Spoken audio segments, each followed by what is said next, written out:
Nous sommes mercredi 29 janvier 2025. Vous nous suivez en direct de la cité de l'Union africaine. Le président de la République, chef de l'État Félix-Antoine Tshisekedi Tshilombo, va faire un message à la nation sur le dernier développement de la situation sécuritaire et même socio-économique du pays jusqu'à Kousséma. Nous sommes ensemble d'un moment à l'autre.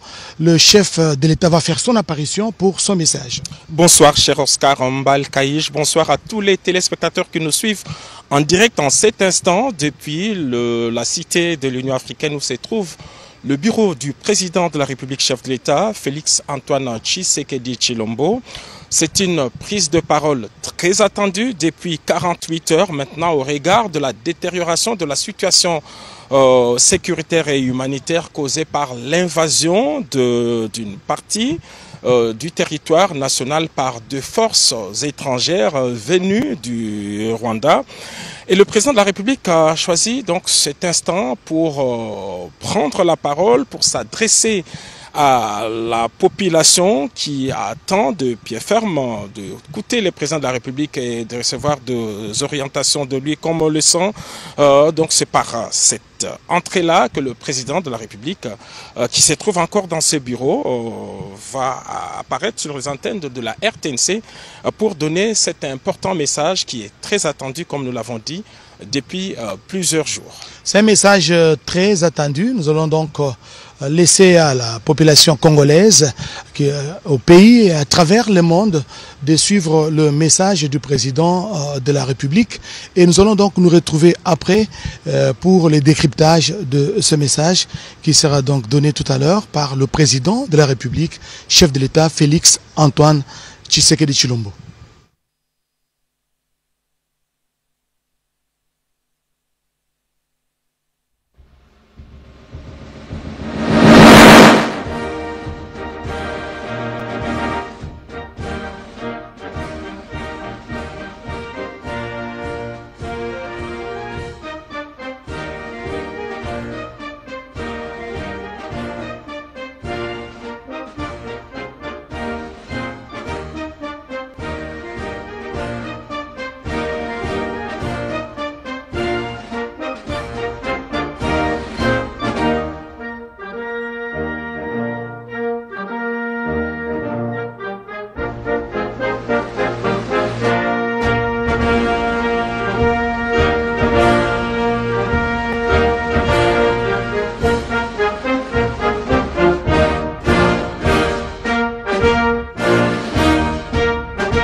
Mes très chers compatriotes, en ces instants critiques pour notre nation, je m'adresse à vous avec la gravité et la solennité qu'impose la situation. L'Est de notre pays, en particulier les provinces du Nord Kivu, du Sud Kivu et de l'Ituri, fait face à une aggravation sans précédent de la situation sécuritaire. Les forces de défense du Rwanda, en soutien de leurs marionnettes du M23, poursuivent leur entreprise terroriste sur notre territoire, semant la terreur et la désolation parmi nos populations. Je partage avec vous la douleur et l'indignation face à ces attaques barbares. Ces actes ne sont pas seulement une attaque contre la République, mais une offense à l'histoire et à la dignité de notre peuple. En ces moments difficiles, je vous appelle à la résilience et surtout à la résistance. Face à cette situation, permettez-moi de vous rassurer. Une riposte vigoureuse et coordonnée contre ces terroristes et leurs parrains est en cours. Nos vaillantes forces armées de la République démocratique du Congo, symboles de courage et de patriotisme, sont pleinement mobilisées, prêtes à défendre chaque centimètre de notre territoire. J'ai personnellement convoqué et présidé des réunions de crise avec une équipe restreinte du gouvernement, le haut commandement militaire ainsi qu'une réunion interinstitutionnelle afin d'évaluer les récents développements de la situation et de lever les options pour repousser les agresseurs et reconquérir chaque parcelle de notre territoire. À cet effet, j'ai nommé ce 28 janvier le général-major Évariste Somo Kakule au poste de gouverneur militaire du Nord Kivu pour renforcer la coordination des opérations militaires et restaurer l'autorité de l'État.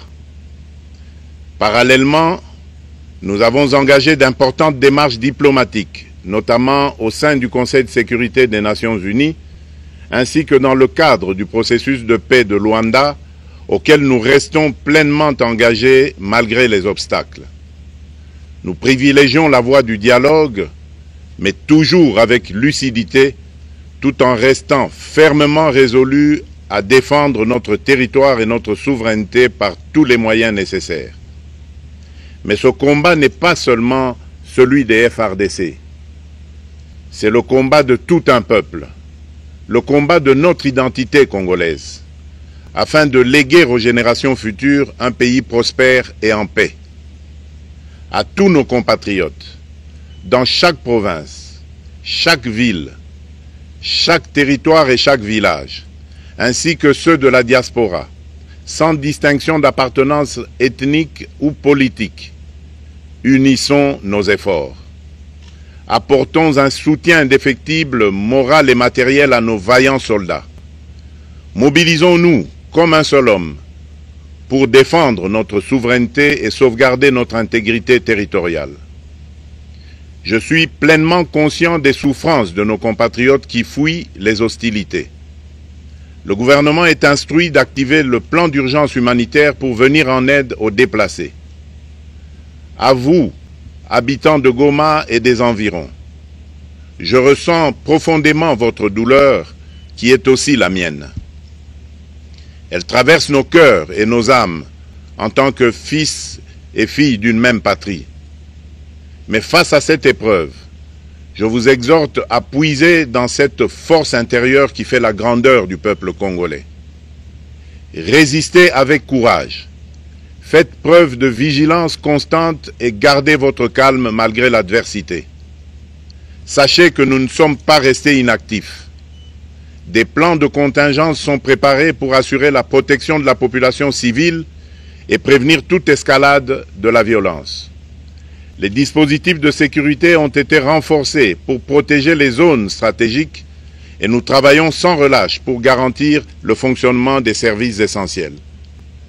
Je tiens à rendre un hommage solennel à tous ceux qui ont payé le prix ultime dans cette lutte pour notre dignité et notre souveraineté. J'ai une pensée pieuse pour le général-major Peter Chirimwami, gouverneur militaire du Nord Kivu, tombé les armes à la main. Je m'incline avec respect devant la mémoire de tous nos militaires et de tous les Wazalendo tombés sur le champ d'honneur. Je pense aussi aux soldats de la mission de la communauté de développement d'Afrique australe, la SAMI d'IRC, qui combattent à nos côtés, aux casques bleus de la MONUSCO qui ont sacrifié leur vie pour la paix, ainsi qu'aux innombrables civils victimes de la barbarie ennemie. Leur courage et leur sacrifice ne seront jamais oubliés. Et nous portons leur flambeau avec la ferme détermination d'achever leur noble combat.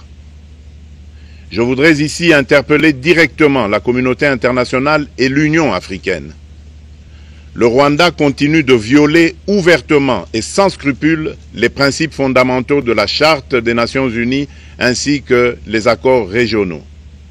Pire, ces agissements se déroulent dans une impunité totale et ce, avec un mépris manifeste des règles internationales et des valeurs que ces institutions sont censées défendre. Cette attitude arrogante, qui ne cherche même plus à masquer ses forfaits, est une provocation inacceptable à l'égard de notre souveraineté et de la stabilité régionale. La présence de milliers de soldats rwandais sur notre sol, leur soutien politique, logistique et militaire à leur pantin du M23, ainsi que leur implication dans l'exploitation illégale de nos ressources naturelles, nous conduisent tout droit à une escalade aux conséquences imprévisibles, mettant en danger toute la région des Grands Lacs. Votre silence et votre inaction face à la barbarie du régime de Kigali et aux atrocités perpétrées par ses supplétifs sur notre territoire constituent un affront non seulement à la République démocratique du Congo, mais également aux valeurs universelles de justice et de paix. Le peuple congolais prend acte de cette passivité qui frôle la complicité. Soyez sûrs d'une chose, la République démocratique du Congo ne se laissera pas humilier ni écraser. Nous nous battrons et nous triompherons. Congolaises et Congolais, l'heure est certainement grave, mais notre détermination est encore plus inébranlable. Ce moment critique nous offre l'opportunité de montrer au monde ce qui fait notre force, c'est-à-dire notre unité sans laquelle tous nos efforts seraient vains. Je vous appelle à être vigilants, mais à ne pas céder à la haine, aux divisions ou à la violence. Je condamne avec la plus grande fermeté les actes de vandalisme et de pillage qui ont visé certaines missions diplomatiques accréditées en République démocratique du Congo, ainsi que des intérêts privés dans la ville de Kinshasa. Ces comportements irresponsables dénaturent l'expression saine de notre colère face à l'agression barbare nous imposée et jettent une ombre sur les manifestations pacifiques de soutien à nos vaillantes forces armées qui luttent avec courage et abnégation pour défendre notre souveraineté. Notre engagement doit rester ferme et discipliné. Nous gagnerons cette guerre par notre unité, notre courage et notre sens de responsabilité, et non par la violence aveugle et par l'anarchie. Cette victoire ne sera possible que si chaque Congolais, où qu'il soit, prend toute la mesure du combat qui est le nôtre. J'appelle donc la nation entière, hommes et femmes, jeunes et vieux, acteurs politiques, opérateurs économiques, membres de la société civile, confessions religieuses, artistes et sportifs à se mobiliser, à faire bloc derrière nos vaillantes forces armées et à contribuer chacun à son niveau à l'effort de guerre. J'ai instruit le gouvernement de mettre en place des mesures rigoureuses de réduction du train de vie des institutions et de leurs animateurs afin que les ressources ainsi économisées soient directement réorientées vers le soutien à nos forces armées. Dans cet effort national, j'en appelle également à la responsabilité du secteur privé qui est invité à contribuer activement à cette cause commune. Nos soldats se battent avec héroïsme pour la défense de notre intégrité territoriale et de notre souveraineté. Ils ont besoin de notre soutien total, qu'il soit moral, matériel ou logistique. À la jeunesse congolaise, pilier et espoir de notre nation, je vous exhorte à répondre massivement à l'appel de la patrie.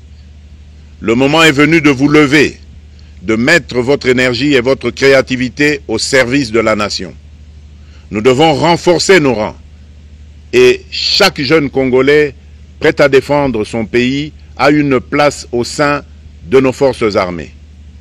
Enrôlez-vous massivement dans l'armée. Vous êtes le fer de lance de notre projet et votre mobilisation est déterminante pour la victoire finale.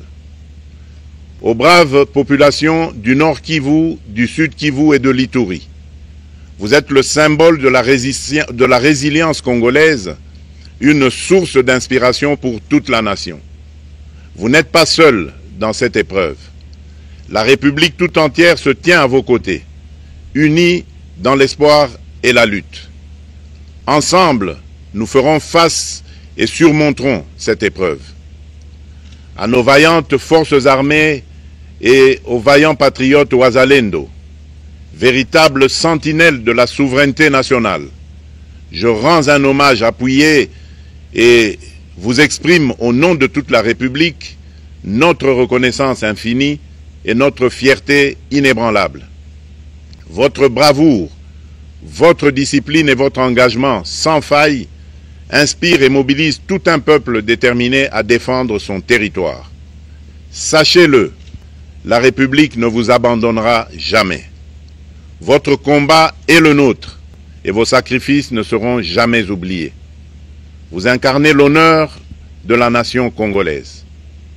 À tous mes compatriotes, d'ici et de la diaspora, la République démocratique du Congo ne pliera pas.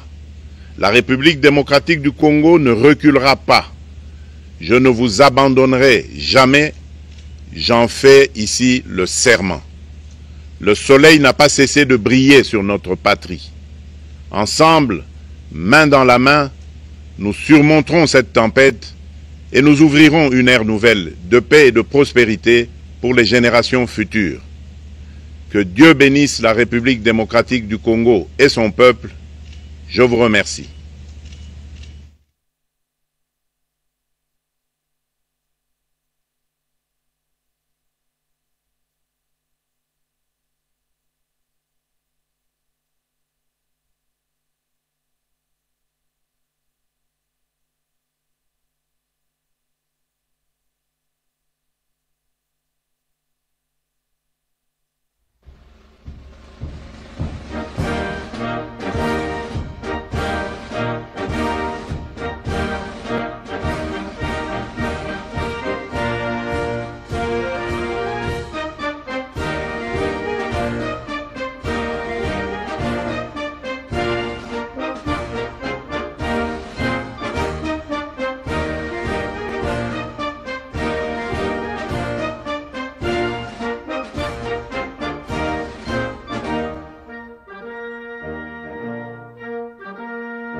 Voilà, nous venons, mesdames, messieurs, de suivre tous le message à la nation du président de la République qui est revenu sur l'unité, qui a loué la bravoure des forces armées de la République et des volontaires patriotes Wazalendo. La défense de la patrie est sacrée.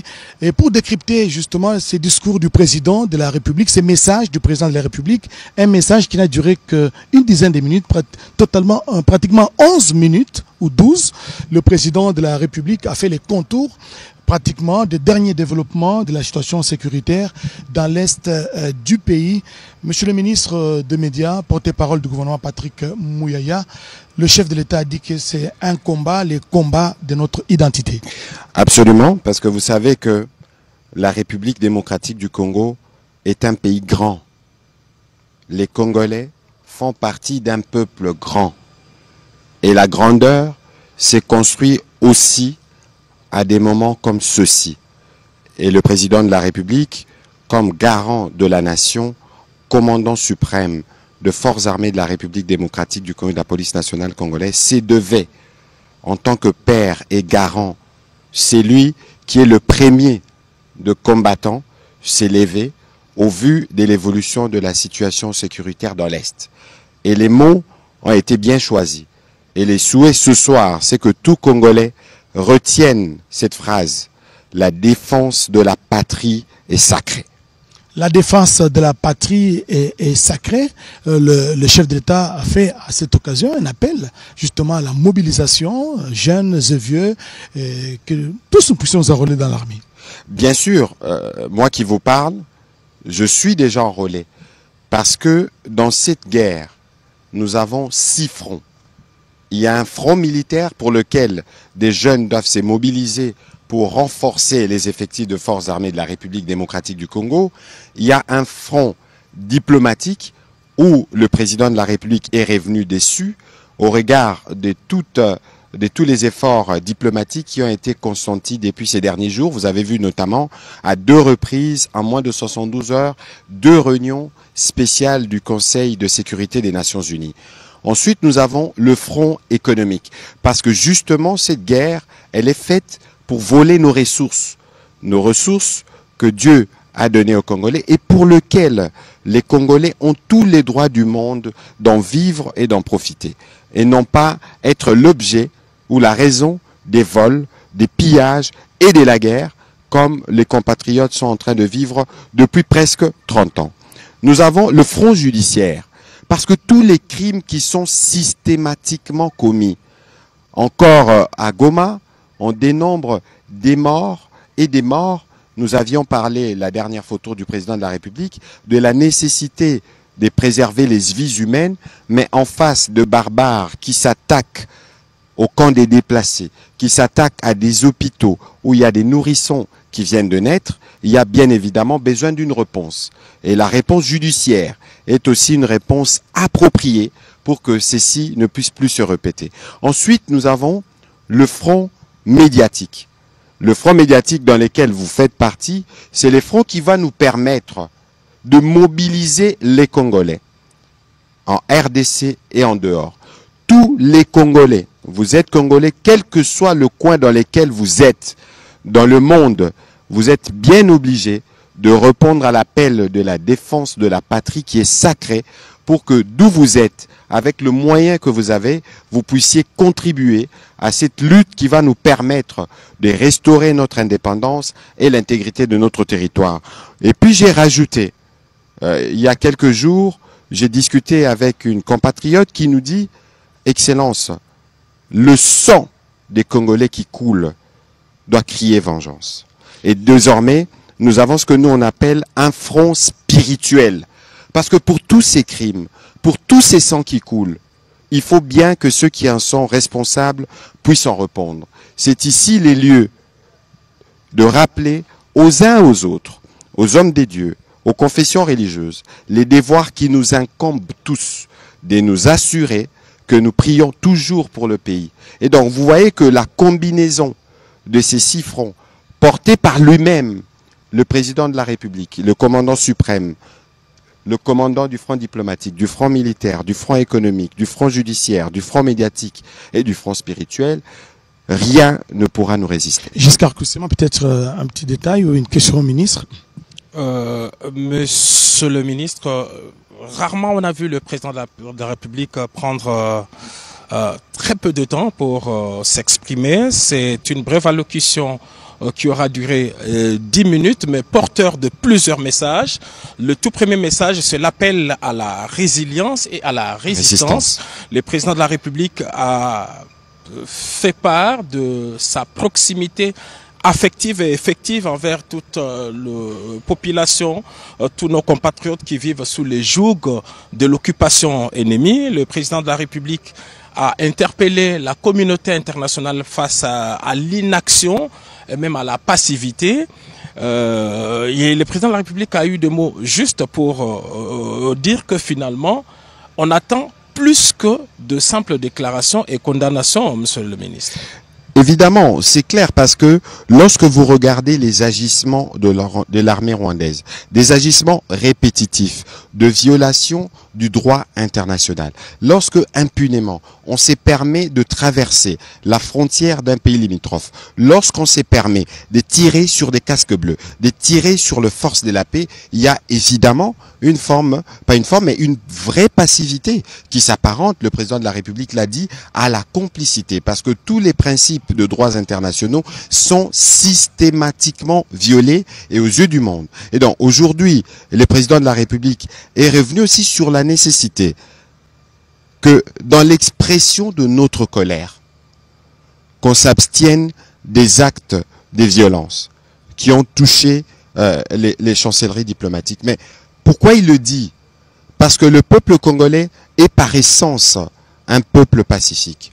Même dans ces sentiments de colère qui nous animent, un sentiment de colère qui est ressorti du discours du président de la République ou de la solennité des discours que nous tenons ou la ministre des Affaires étrangères tient, doit être le reflet dans notre population. C'est important que le président de la République rappelle que pour notre cause, qui est juste, on n'a pas besoin d'être violent. Et de toute évidence, le sens de ces discours, c'est de dire à chaque Congolais, où qu'il se trouve, que cette guerre est la tienne. Cette guerre est la nôtre. Et c'est nous-mêmes qui devons être ceux qui se donnent tous les moyens du monde pour restaurer la souveraineté et l'intégrité de notre territoire. L'autre message clé, c'est cet appel à la mobilisation générale autour de nos forces armées de la République démocratique du Congo. Chacun de Congolais est appelé de participer de n'importe quelle manière, de manière morale, de manière matérielle même, pour venir en appui à nos forces armées qui se battent avec patriotisme et même dignité pour défendre la patrie. Et le président de la République vient de donner quelques exemples, en commençant par le gouvernement qui devrait, et toutes les autres institutions qui devraient réduire le train de vie. Écoutez, il n'y a pas de prix pour restaurer la fierté, la dignité de toute une nation. Lorsque le président de la République s'exprimait, la première ministre était là. Le message est bien capté parce que nous sommes dans l'obligation de prêcher par l'exemple. Et dans le cadre justement de cet appel à la mobilisation que le président de la République a lancé, nous sommes, nous, le premier. Et nous attendrons évidemment les dispositions qui seront prises au niveau de la première ministre pour que nous puissions nous assurer que nous avons prêché par l'exemple en contribuant pour cet effort de guerre. Vous savez, Giscard Koussema, il faut se donner les moyens pour sa souveraineté.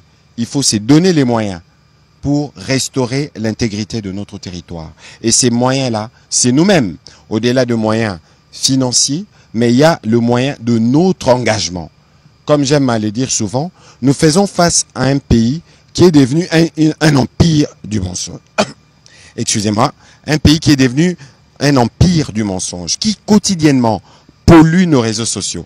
Mais l'interpellation qui est faite aux jeunes, le président de la République a beaucoup parlé des jeunes, c'est y compris utiliser nos réseaux sociaux pour la défense de la patrie.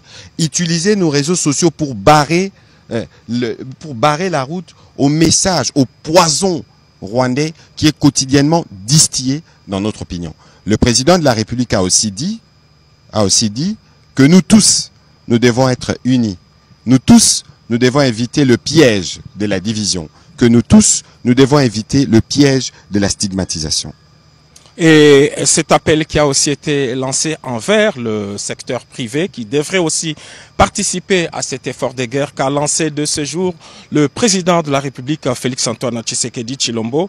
Je pense qu'en tant que gouvernement, en tant qu'institution, on devrait encourager toutes les initiatives privées qui participent à cette grande campagne de mobilisation de moyens pour nos forces armées de la République démocratique du Congo. Je crois que vous devez avoir un plan, monsieur le ministre, dès cet instant, pour pouvoir encadrer toutes ces initiatives privées. Écoutez, il y a un 29 janvier et il y aura un après 29 janvier et les choses ne seront plus les mêmes.